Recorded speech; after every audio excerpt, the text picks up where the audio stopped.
माझ्या YouTube चॅनलमध्ये. मी आलते आत्याच्या गावाला. सर्वप्रथम तुमचं माझ्या YouTube चॅनलमध्ये स्वागत आहे. आणि हा 1 मिनिट बरं का, तुम्ही तुमच्या आत्याच्या नाही तर मामाच्या गावाला जाऊन सांगायचं की तुम्ही काय काय मज्जा केली. मला कमेंटमध्ये नक्कीच सांगा. आजचा व्हिडिओ खूप इंटरेस्टिंग आहे, तर तुम्ही शेवटपर्यंत बघा. हॅलो फ्रेंड्स, मी आलते आत्याच्या गावाला आणि आत्याच्या गावाला येण्याची मज्जा वेगळीच असते. आणि फ्रेंड्स, तुम्हाला खरं म्हणजे सांगू का, गावाकडची मज्जा वेगळीच असते बरं का. गावाकडं जे आलं, झाडं, फुलं, पाणी, आपल्याला जे निसर्गरम्य वातावरण दिसतं त्याच्यात आपण खूप आनंदी असतो. इथं होता खूप भारी ऊस डोलत आहे. इथं ऊस खूप छान आहे.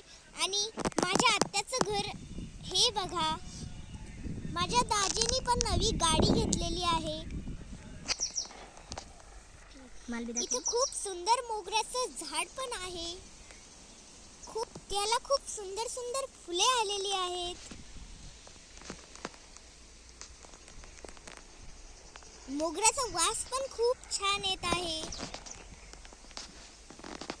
हे आहे कडीपत्त्याचं झाड. किती निसर्गरम्य परिसर आहे. झाडी झुडपी आणि छोटीशी रांगोळी काढलेली आहे, तरी पण ती किती सुंदर आलेली आहे. मग केला थोडासा नाश्ता आणि हे पोहे इतके छान झालते का मी तर खातच बसले. इथली झाडे फुले बघावंच वाटत आहे. हे पहा, पेरूची फांदी कशी आहे. इथे आम्ही मस्त सावलीला बसलेलो आहोत. तुम्ही जर कुठं गावाला गेलात तर तुम्ही पण एन्जॉय करा.